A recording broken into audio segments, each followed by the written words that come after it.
Olá, turma! Hoje vamos falar sobre um fenômeno de poluição atmosférica que tem efeitos globais e que há alguns anos desperta grande preocupação em toda a comunidade científica. Atualmente nos referimos a essas alterações como mudanças climáticas. Para começar a entender o que são as mudanças climáticas, antes precisamos entender o que é o efeito estufa. Com certeza, vocês já ouviram falar de efeito estufa muitas vezes, e em algumas delas como algo prejudicial. É bom que se saiba que o efeito estufa é um efeito natural e é muito importante no controle da temperatura do nosso planeta. Ele é responsável por manter a temperatura média da Terra em aproximadamente 15 graus Celsius. Sem o efeito estufa, seria de cerca de 18 graus Celsius negativos. O efeito estufa natural não é prejudicial. O que é prejudicial é a intensificação desse efeito, que é decorrente da poluição atmosférica.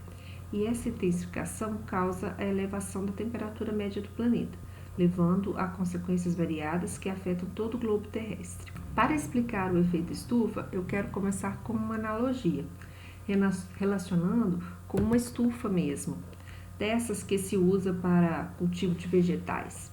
Esse nome efeito estufa tem origem justamente nessa analogia ao que acontece com o aprisionamento do calor em uma estufa de cultivo de plantas. Todos os dias recebemos energia radiante proveniente dos raios solares, responsável por aquecer o planeta. Os raios solares, eles atravessam o vidro ou o plástico da estufa e atingem a superfície, que é aquecida. Então, essa superfície libera calor e reemite uma radiação de comprimento de onda mais longa, ou seja, menos energética. Daí, o vidro ou o plástico funciona como uma barreira física para aprisionar o calor que foi gerado aqui dentro. Já na nossa atmosfera, quem vai fazer esse papel de aprisionar o calor, digamos assim, são os gases que nós chamamos de gases de efeito estufa. Eles é que cumprem esse papel de reter o calor. A distribuição espectral da radiação solar, ela vai desde o ultravioleta até o infravermelho, com uma predominância da luz visível. Da radiação que atinge o planeta Terra, cerca de 70% é absorvida, sendo 51% pela superfície e cerca de 19% pela atmosfera.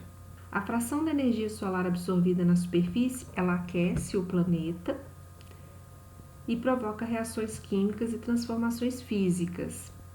Dessa radiação solar que atinge o nosso planeta, a maior parte dela é da região do visível e também do ultravioleta. Temos aqui uma representação do espectro eletromagnético, que é uma escala de radiações eletromagnéticas.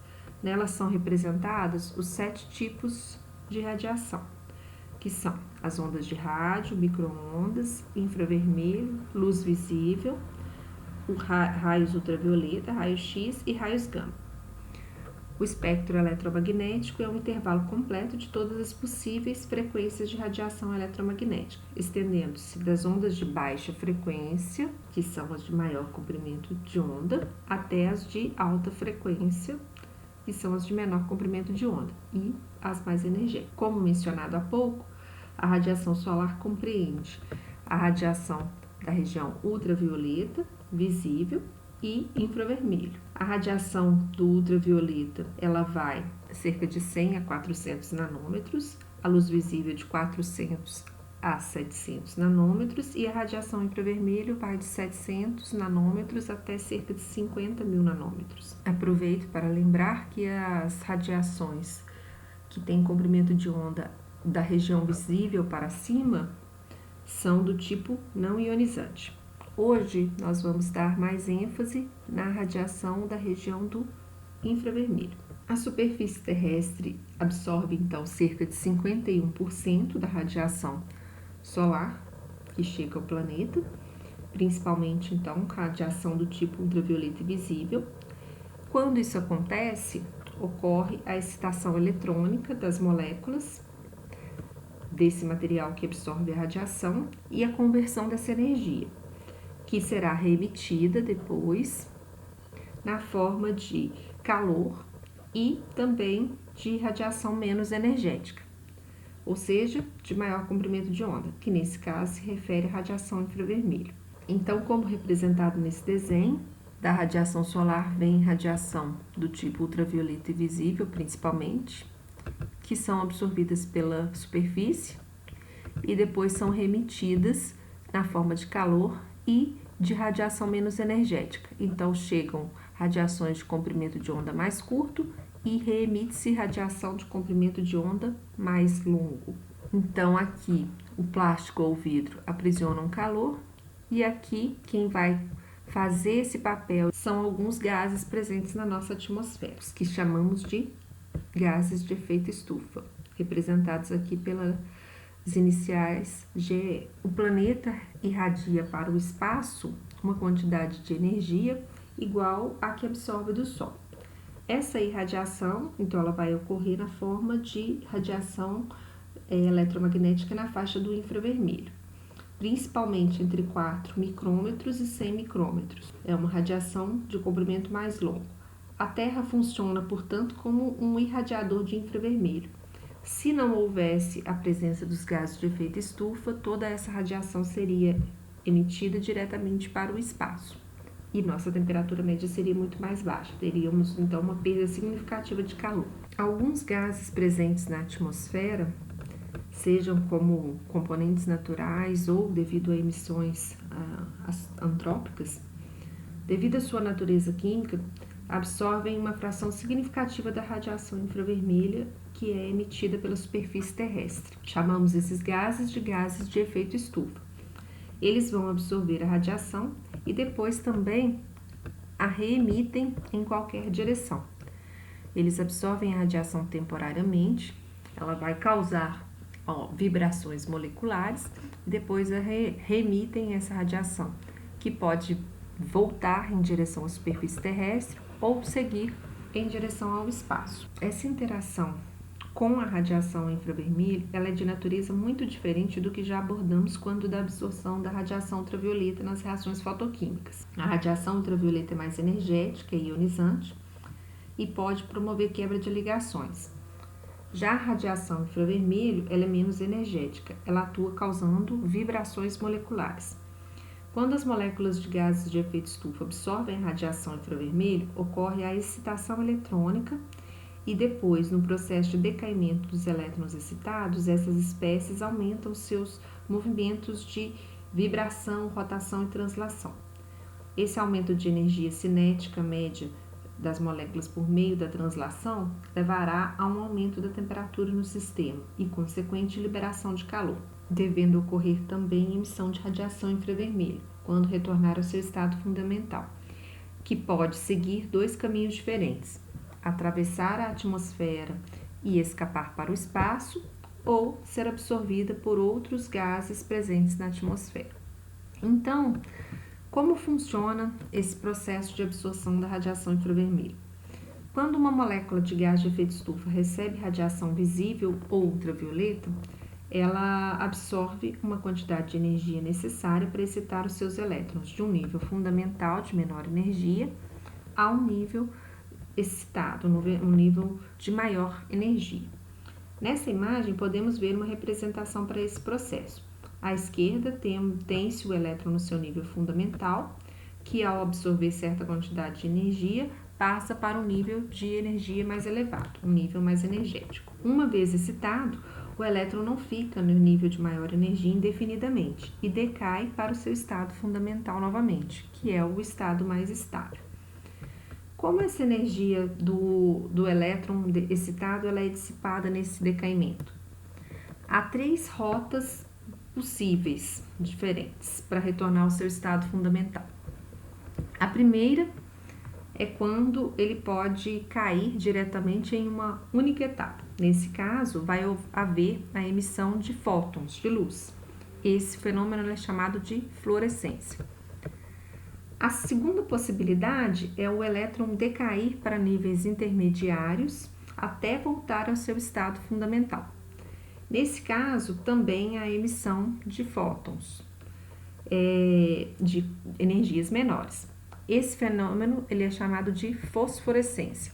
E a terceira possibilidade é a que se enquadra no caso dos gases de efeito estufa. O elétron decai gradativamente para níveis vibracionais associados ao estado excitado. Esse decaimento da energia do elétron pode se transformar em vibrações moleculares. Essas vibrações podem ser, por exemplo, alteração do ângulo de ligação ou do comprimento da ligação. Nesse decaimento gradativo, não há emissão de fótons. As moléculas absorvem a radiação, sofrem movimentos vibratórios e depois também emitem essa radiação infravermelha, em qualquer direção. Aqui nesse slide podemos ver uma representação de vibrações do tipo deformação angular, que pode ocorrer ao dióxido de carbono, que é o principal gás de efeito estufa, já que é o gás de efeito estufa em maior concentração na atmosfera. Em seu estado fundamental, a molécula de dióxido de carbono ela é linear. O carbono é o átomo central, ligado a dois átomos de oxigênio em direções opostas por ligações duplas, de mesmo comprimento. Com a absorção da radiação infravermelha, ele pode sofrer deformação angular. Uma leve angulação pode surgir. Aí, depois, ele volta ao seu estado fundamental e passa por esse processo várias outras vezes. Com isso, alterando momentaneamente o momento dipolar da molécula. Então, aqui temos estado fundamental, estado excitado com deslocamento do dipolo para cima, estado fundamental, estado excitado com deslocamento do dipolo para baixo, estado fundamental de novo. Outra alteração molecular que o dióxido de carbono pode sofrer é uma alteração transitória do comprimento de ligação, provocando um encurtamento ou alongamento, tornando temporariamente diferentes os comprimentos das ligações entre o átomo central de carbono e os átomos de oxigênio. E aqui mais um exemplo para mostrar os modos vibracionais possíveis e variações no momento dipolar para a molécula de água, que também é um gás de efeito estufa. A molécula de água ela tem geometria angular com um ângulo de 109,4 graus. Nessa imagem podemos ver algumas das representações para deformações angulares e também para comprimentos de ligação. É claro que na prática são alterações bastante sutis. Nas imagens aqui, para melhor ilustrar os fenômenos, elas são demonstradas como muito drásticas, muito significativas. E mais uma vez, como já destaquei nos dois slides anteriores, com essas alterações, né, principalmente aqui no caso da molécula de água em relação ao comprimento de ligação, temos um deslocamento temporário também dos momentos dipolares. Então, resumindo, a radiação infravermelho ela é do tipo não ionizante e interage causando vibrações moleculares. E o que entendemos aqui para os exemplos do dióxido de carbono e da água pode ser extrapolado para os demais gases de efeito estufa. Então, a interação com os outros gases vai provocar neles também alterações em relação aos comprimentos de ligação e aos ângulos de ligação. O efeito estufa natural, ele é decorrente principalmente da presença do ozônio na estratosfera e na troposfera. Os principais responsáveis são o vapor de água, que varia normalmente entre 1 e 3%, e o dióxido de carbono, que em condições normais era por volta de 365 partes por milhão.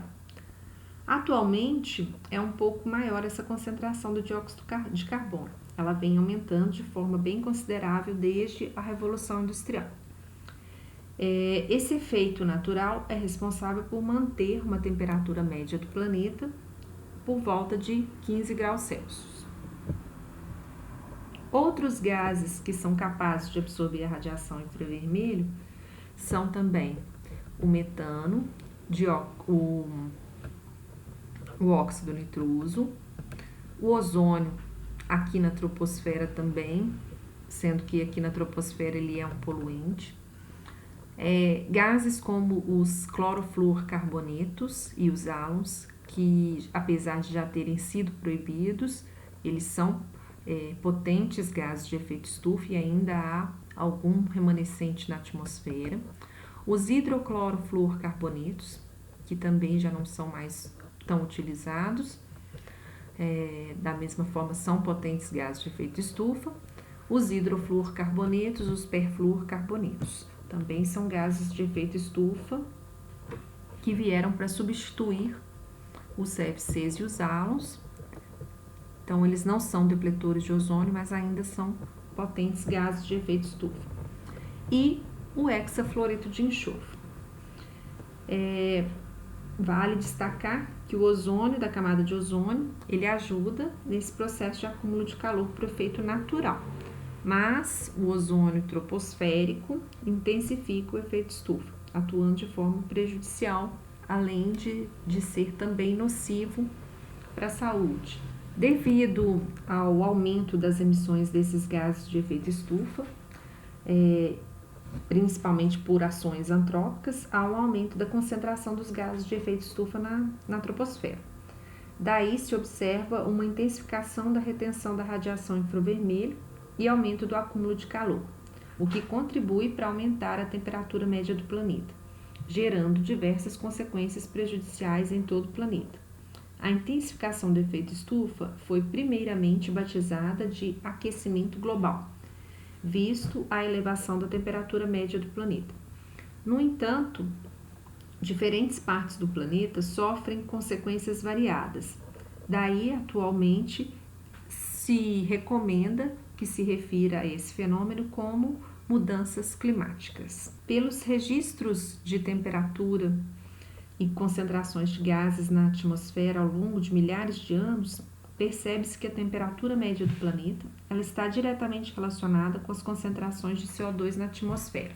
Desta forma, como os modelos matemáticos prevêem que o aumento da concentração dos gases de efeito estufa na atmosfera haverá também um aumento da temperatura média. E aí, de fato, uma série de alterações climáticas pode ocorrer. Como algumas das principais consequências que podem ocorrer, podemos citar derretimento de geleiras, o qual pode contribuir para a elevação do nível do mar e influenciar nas correntes marinhas, colocando algumas cidades costeiras e ilhas sob riscos de serem submersas. Isso também pode influenciar no regime de chuvas, com aumento de chuvas em algumas áreas que só passam a sofrer com alagamentos e chuvas fortes, enquanto outras regiões recebem pouca chuva e sofrem com mais riscos de desertificação. Como as correntes marinhas são afetadas, também podem ser observadas intensificações dos efeitos dos fenômenos de El Niño e Laninha. Quero destacar que o El Niño e a Laninha são fenômenos naturais que não estão diretamente relacionados, pelo menos não comprovadamente, com a intensificação do efeito estufa. No entanto, essas mudanças climáticas podem contribuir para intensificar os efeitos desses dois fenômenos que são naturais. E devido a tudo isso, muitas espécies tornam-se ameaçadas de extinção também, pois seus habitats sofrem alterações drásticas que podem inviabilizar seus modos de vida. Percebemos, portanto, que se trata de um fenômeno de alcance global. Então, independentemente do local onde há emissão, áreas distantes podem ser afetadas. E para exemplificar a gravidade dessas alterações, temos aqui uma comparação quanto à consequência mais citada, que é o derretimento de geleiras. Essa imagem mostra a área ocupada por geleiras na região do Ártico de 1980 até 2019. Então, em 1980, a área coberta por gelo na região do Polo Norte era de cerca de 7,7 milhões de quilômetros quadrados. Em 1985, já se observa uma redução significativa, caindo para 6,7 milhões de quilômetros quadrados. Podemos ver uma certa estabilização entre os anos 90 até 2000, de 6,1 milhões de quilômetros quadrados, aumentando até um pouquinho aqui em 2000, 6,3 milhões de quilômetros quadrados, mas a partir de 2005 volta a cair para cerca de 5,5 milhões de quilômetros quadrados, em 2010 4,9, por fim o dado mais recente, de 2019, reduz para 4,2 milhões de quilômetros quadrados. Então, fazendo uma comparação direta de 1980 para 2019, houve uma redução de 7,7 milhões de quilômetros quadrados para 4,2 milhões de quilômetros quadrados, que corresponde a uma perda de cerca de 45% da cobertura por gelo. A concentração de CO2 na atmosfera ela é continuamente monitorada desde 1958 pelo Observatório de Mauna Loa, que fica no Havaí. Aqui nesse gráfico temos uma representação desse monitoramento.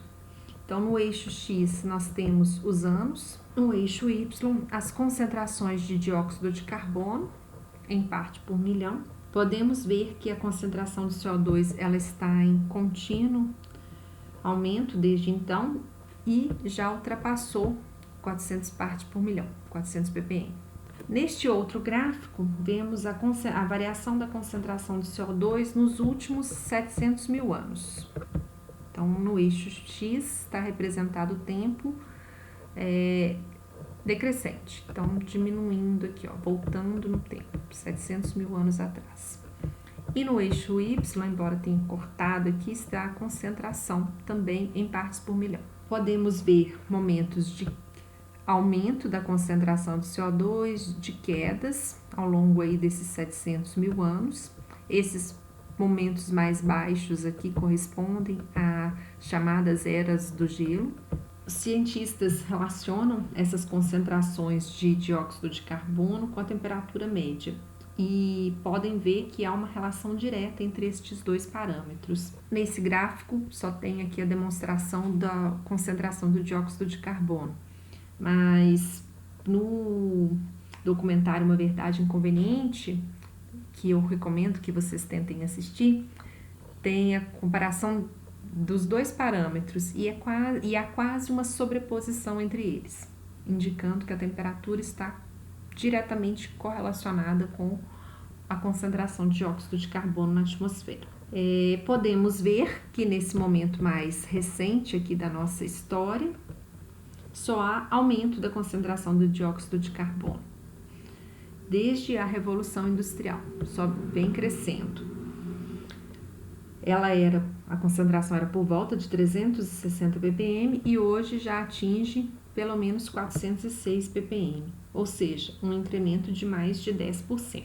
E quais são as fontes de dióxido de carbono para a atmosfera? Naturalmente, ele é liberado pelos processos de respiração e decomposição de materiais orgânicos, queimadas naturais e erupções vulcânicas.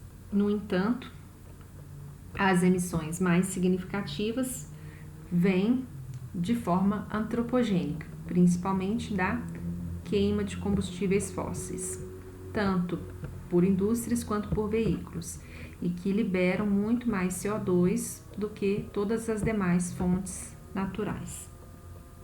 E quais são os sumidouros do dióxido de carbono?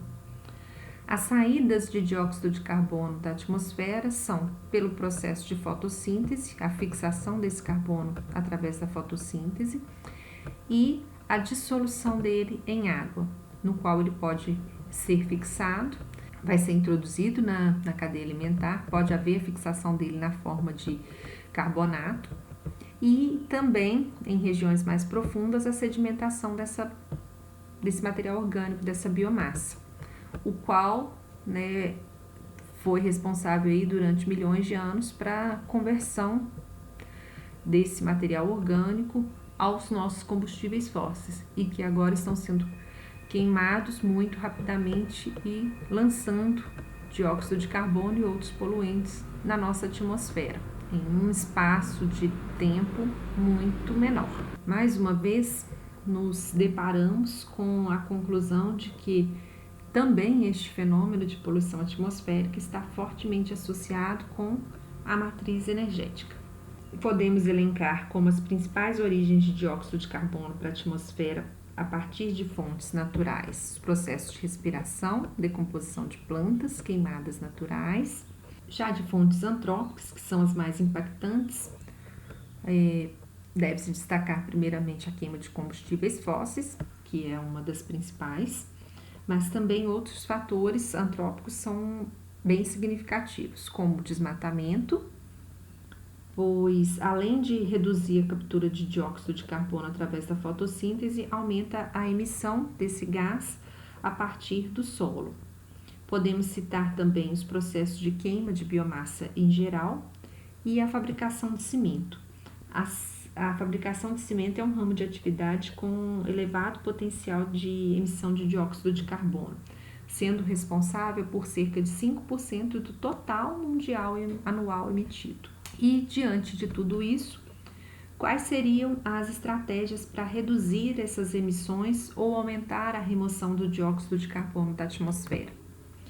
Então, incentivar os processos de uma forma mais natural seria a melhor saída. Mas, dado o cenário, somente essa estratégia se mostra insuficiente. Então, uma forma natural importante que contribui para capturar o CO2 da atmosfera é o reflorestamento, capturando através do processo de fotossíntese, mas somente essa estratégia não é suficiente. Então, outra forma que contribui significativamente para reduzir emissões é a substituição dos combustíveis fósseis no processo de geração de energia por fontes de energia mais limpa, por exemplo. Aumentando o uso da energia solar, da energia eólica, energia nuclear, as quais não têm emissões de gases de efeito estufa, embora outros impactos também devam ser avaliados. E uma outra estratégia um pouco mais complexa, mas já em uso, embora com muitos questionamentos, poucas certezas quanto a impactos possíveis e um alcance também ainda um pouco limitado, são as chamadas técnicas CCS, Carbon Capture and Storage, captura e armazenamento de carbono. São estratégias artificiais com o objetivo de retirar o dióxido de carbono da atmosfera e armazená-lo novamente em outro compartimento, sendo normalmente o subsolo escolhido. Outro gás de efeito estufa que merece atenção é o metano. Ele tem um potencial de absorção de radiação infravermelho 21 vezes maior do que o dióxido de carbono. Grande parte da emissão do metano é considerada natural. A principal fonte de emissão é a pecuária. Outras emissões vêm de áreas alagadas ou pântanos, vem também de reatores anaeróbicos em estações de tratamento de esgoto. Depois de emitido, uma vez na atmosfera, o sumidouro do metano são reações que ele pode sofrer, levando à oxidação até dióxido de carbono. Porém, essa conversão na atmosfera de forma natural ela é muito lenta, demora em torno médio aí de 12 anos. Por isso, o mais recomendável é a captura do metano e seu uso para a geração de energia. Ele pode ser usado como combustível e na sua queima ele vai ser convertido a dióxido de carbono, que também é um gás de efeito estufa, mas bem menos potente. Algumas estações de tratamento de esgoto, aterros sanitários e até confinamentos para gado ou para suínos já fazem captura do metano e utilizam na produção de energia, como estratégia para reduzir o agravamento no quadro de mudanças climáticas. Também vale destacar nesta discussão sobre intensificação do efeito estufa o gás óxido nitroso.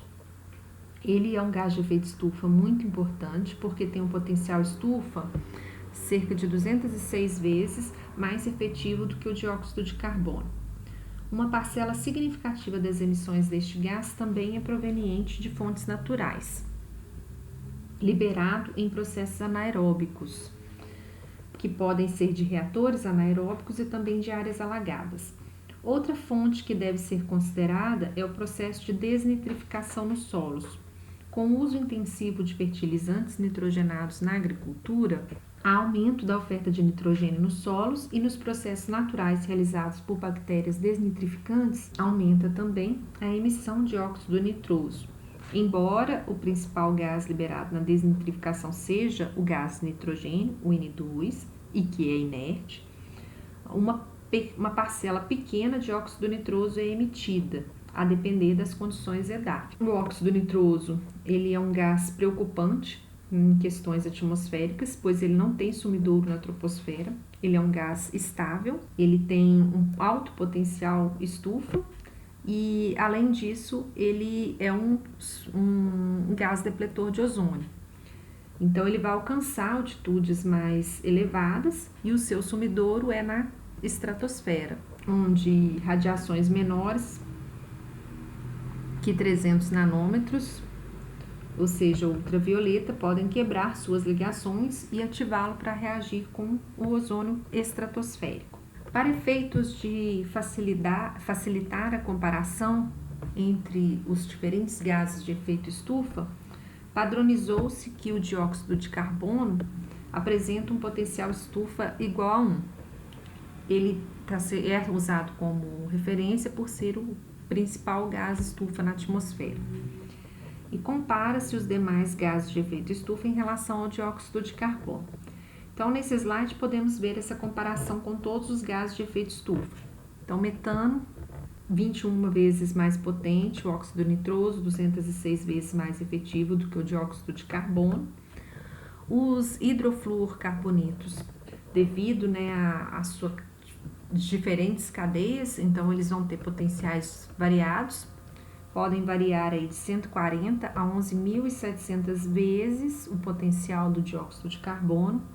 Os perfluorcarbonetos variam de 6.500 a 9.200. Então, essa ampla faixa de variação ela se deve às diferenças nas cadeias entre esses compostos, tamanho da cadeia e quantidade de cloros presentes na estrutura. Vale destacar também que os CFCs, HCFCs, também são gases de efeito estufa, os halons também, e que também apresentam um potencial bastante elevado, similar nessas faixas dos HFCs e dos PFCs. Não estão aqui listados, pois já são substâncias proibidas desde os anos 2000, mas devido à grande persistência e estabilidade dessas moléculas, ainda há moléculas remanescentes dessas categorias em nossa atmosfera, que ainda contribuem para a intensificação do efeito estufa. E, por fim, o gás mais potente, o gás de efeito estufa mais potente, que é o hexafluoreto de enxofre. Tem um potencial de 23.900 vezes o potencial do dióxido de carbono. Ou seja, 1 tonelada de hexafluoreto de enxofre emitida, ela equivale à emissão de 23.900 toneladas de dióxido de carbono, quando se compara seu efeito em relação ao efeito estufa. Então, enquanto a intensificação do efeito estufa.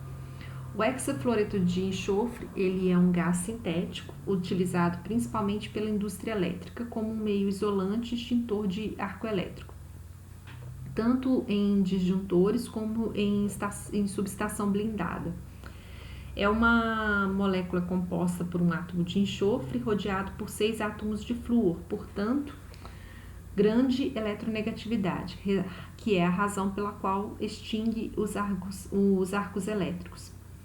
Ele é quimicamente inerte, mas é cerca de 23.900 vezes mais nocivo como gás de efeito estufa, embora represente menos de 1% na contribuição, entre aspas, para a intensificação do efeito estufa, visto que é uma substância de uso bastante restrito, muito controlado, por causa de seu potencial estufa tão elevado.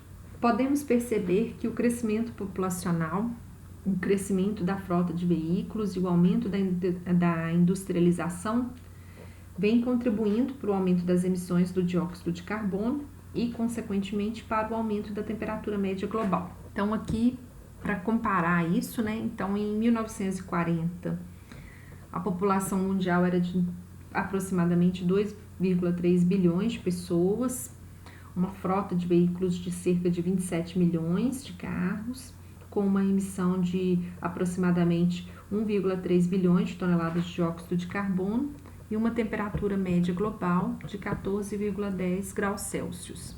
Em 1980, a população de cerca de 4,5 bilhões de pessoas quase duplicou, cerca de 300 milhões de carros multiplicou por mais de 10 em relação à década de 40, com uma emissão total aí de cerca de 5,3 bilhões de toneladas de dióxido de carbono, também triplicada.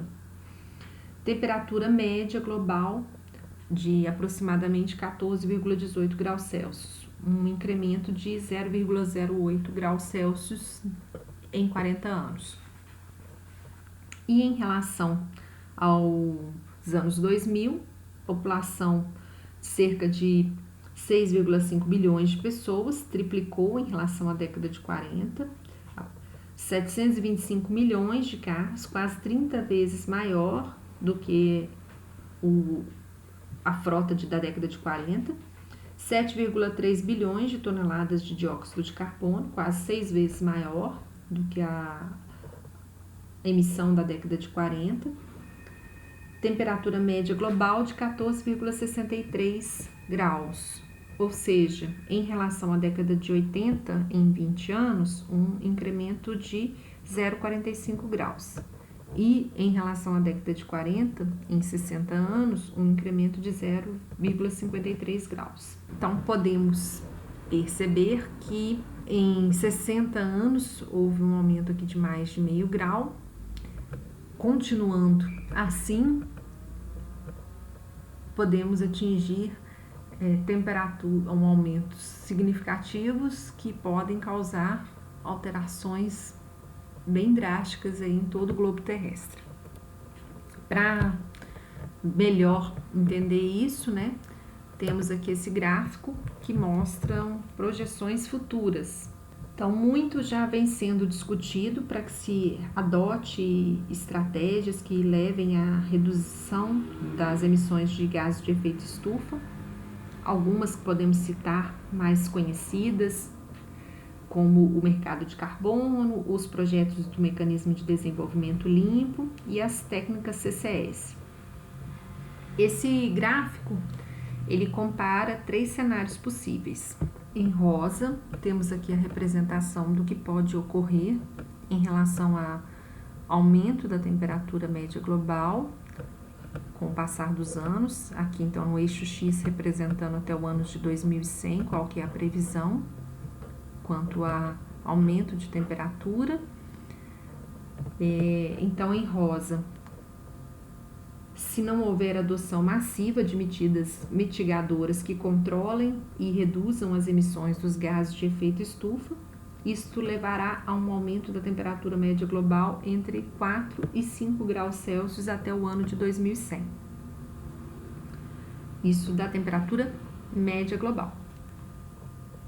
O segundo cenário, se seguirmos as políticas atuais, está representado aqui em verde, o aumento de temperatura média global pode ultrapassar 3 graus Celsius em 2100. E o terceiro cenário, em azul, se medidas mais rígidas e eficazes forem adotadas. Aí, nesse caso, o aumento da temperatura estaria limitado em até 2,8 graus Celsius até 2100. Pode parecer pouco um aumento da temperatura média em 3 graus, porque para nós, aqui no Brasil, 3 graus de diferença a gente praticamente não percebe. No entanto, isso é na temperatura média, não é numa temperatura diária. Então, significa que vai haver locais com temperaturas muito altas e as consequências são muito significativas. Então, muitas espécies se tornam ameaçadas, muitos habitats se tornam muito diferentes do que são atualmente. Então, isso pode ser drástico. Então, as consequências, as mudanças climáticas, elas seriam muito significativas caso não haja um controle dessas emissões para conseguir tentar reduzir esse incremento da temperatura média global. Daí podemos concluir, né, que a mudança da nossa matriz energética ela se mostra muito necessária demandar menos de combustíveis fósseis e investir mais em fontes de energia mais limpas, que tenham um menor impacto nas emissões de gases de efeito estufa, resultaria em grande contribuição para o controle da temperatura média global e para amenizar os efeitos dessas mudanças climáticas, pois pode até parecer pouco um aumento de 3 graus na média, mas em alguns lugares do planeta isso significa um aumento bem maior e causa alterações drásticas, como já discutimos, levando a derretimento de geleiras, afetando áreas costeiras e extinção de muitas espécies, por exemplo. Essas são as principais referências que eu consultei para montar a apresentação. E aqui eu vou me despedindo de vocês. Desejo a todos bons estudos e uma boa semana. Até o nosso próximo encontro síncrono. Muito obrigada!